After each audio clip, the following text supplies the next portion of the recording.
Welcome to the first lesson of a topic titled Power Functions with Modeling. Lesson 2a is all about monomial functions.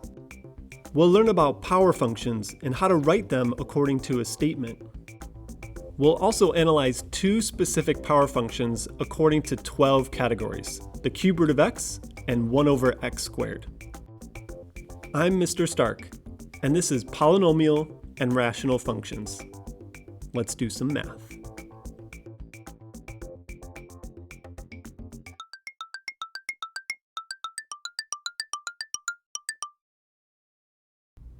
Power functions model some important geometric and scientific relationships, one of which we'll study in the next lesson, Kepler's law of planetary motion. The standard form for a power function is f of x equals k times x to the a. I'll define what those letters mean in just a moment, but before I do, I'd like to explain the difference between a monomial and power function. Monomial literally means one name or one term. So we're talking about functions that have one term, the coefficient, the variable, and a power. Power functions fall into that category, but there are some functions that we could categorize as power and monomial that we wouldn't necessarily study as such. For example, the squaring function x squared is a power function and a monomial function, but we studied it as a quadratic function. All right, let's get back to that power function model. The letter k represents a non-zero constant called the constant of variation or the constant of proportion. The letter a also represents a non-zero constant, but it's the exponent of x. In our work, it'll be a whole number or a fraction, and it can be positive or negative. Power functions with positive powers, say that 3 times quickly, represent direct variation, and power functions with negative powers represent inverse variation. Remember, indirect would mean there's no relationship at all. Now let's do some examples. For these 3 situations, we'll write the power function according to the statement. Part A starts with f is proportional to the third power of x. So we'll write f of x is equal to x cubed. Proportional means there's a direct relationship. And the second part of A says whose constant of proportion is 2. So we'll drop a coefficient of 2 right in front of x squared. Part B says the circumference of a circle varies directly as its radius. And while you might know the formula for the circumference of a circle, let's write this statement as if we don't. We'll use the letter C for circumference and the letter R for radius. That means there must be some constant that we multiply by the radius to get circumference. The statement doesn't tell us the constant, so we'll just use the letter k. But hopefully you know that that k value is 2 pi. Part C starts with the force of gravity on an object is inversely proportional to the square of the distance. Wow, that's a lot of info. Let's use F for the force of gravity. Let's use d for distance and square it, but because it says inversely proportional, d squared will be in the denominator, and the constant will be in the numerator. The rest of part C is from the object to the center of the earth. And that's really represented by d for distance. So we have f equals k divided by d squared. We could also write that as f equals k times d to the negative 2.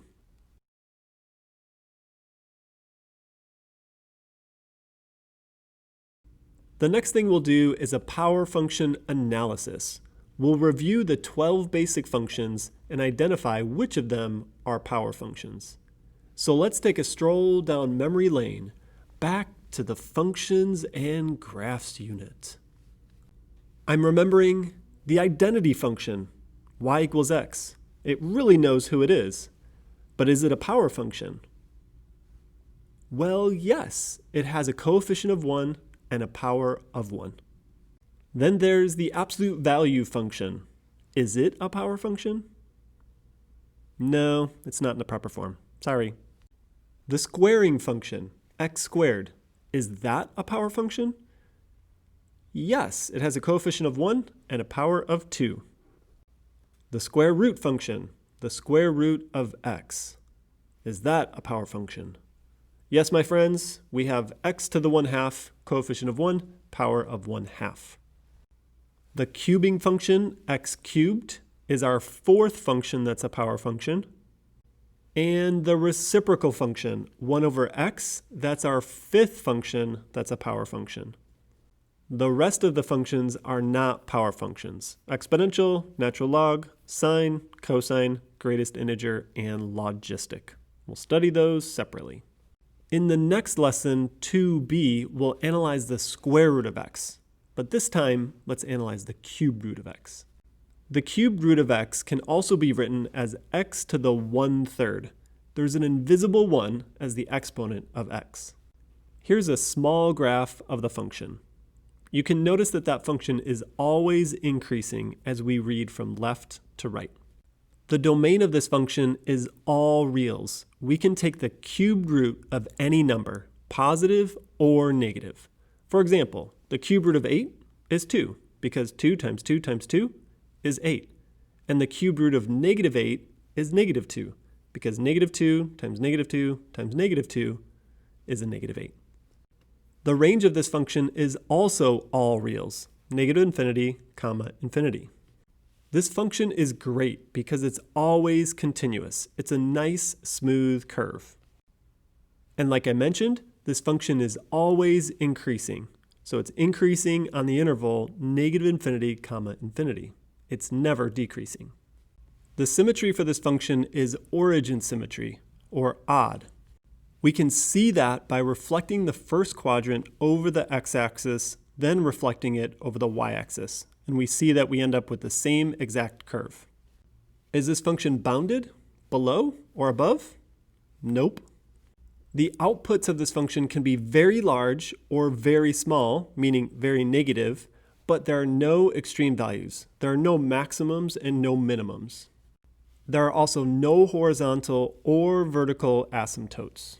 Finally, let's take the limit as x approaches positive or negative infinity to find the end behavior.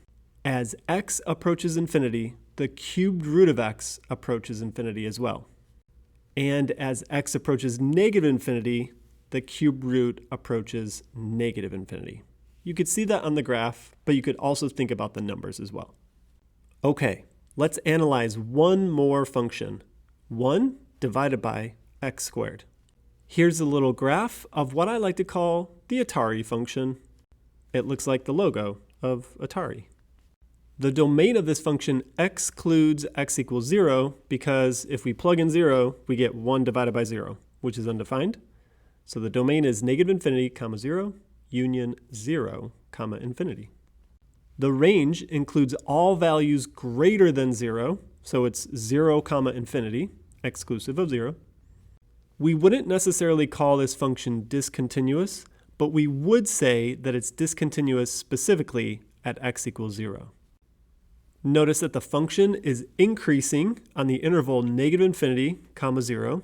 So as we read left to right, from the far left, right to 0, it's increasing. Then the function decreases on the interval 0, comma infinity. So right at the origin, as we read left to right, it decreases in the future. This function has y-axis symmetry, or it's an even function. We could see that on the graph, the fact that it's reflected over the y-axis, but we could also prove that algebraically. We plug in negative x and we square it. So we get 1 over quantity negative x squared, which is equal to 1 divided by x squared. And that's the same as the original function. When that happens, the function is even, or has y-axis symmetry. So that's how we'll show that in all of our work. This function is bounded below by the x-axis, but not bounded above. Just like the cubed root function, or a little different, the y values can get very, very large, but there's no maximum y value. There's also no minimum value.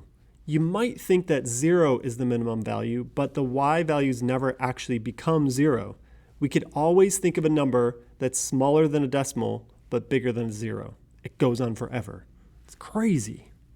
The horizontal asymptote for this function is y equals 0. It's the line that the function approaches in the future and in the past, as x approaches infinity and negative infinity. And the vertical asymptote could be found by setting the denominator equal to 0. X squared equals 0, square root both sides, x equals 0. That's the asymptote.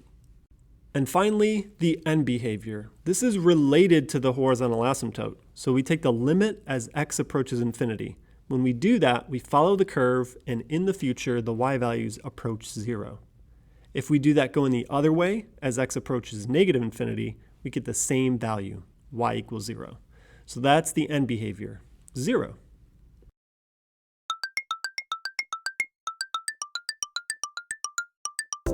That's it for Lesson 2A, the third lesson of the Polynomial and Rational Functions unit.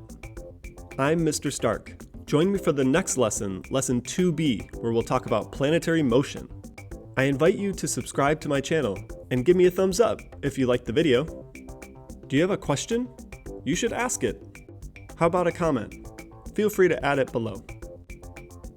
Finally, thanks for watching. I really appreciate it.